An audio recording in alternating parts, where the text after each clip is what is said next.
So we drafted 2 bills, but the school bill, which would require a convicted registered sex offender with parental rights, yes, they exist, that they must notify the school in which the child attends, not the district that they live, which they would have to do that anyways, but the school which their children attend. Governor Hobbs vetoed that last year in April of, or I believe it was March of 2023, stating that there was already laws in place. I would argue that there was partial laws in place. What you're portraying is not the actuality. That's why we brought this forward. She vetoed it, and that's we joke, that's the bill that got me in trouble. And that really, they came after me after that one.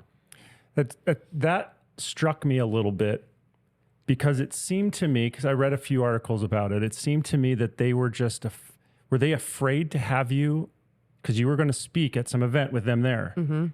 And because they have an authority, because they're in the government, they have the authority to say no.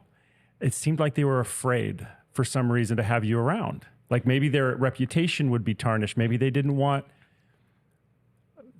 you to speak for some reason. What do you think about that? I think that I was contacted in January by Maricopa County Attorney's Office by Sean Cox, who is married to Steve Twist. Steve Twist is the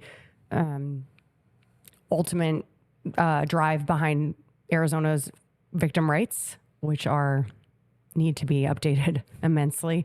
And she had asked me if I would be the keynote speaker for the National Victims of Crimes Rights Week in April. And so I had spoken to them several times, and they had an award, even though they'll tell you they didn't. They were presenting me with an award for all my efforts to fight for victims. When Governor Hobbs vetoed that bill, I was absolutely disgusted, as everybody should have been, because it was closing a loophole. It was getting ahead. It was addressing a problem that existed within the system.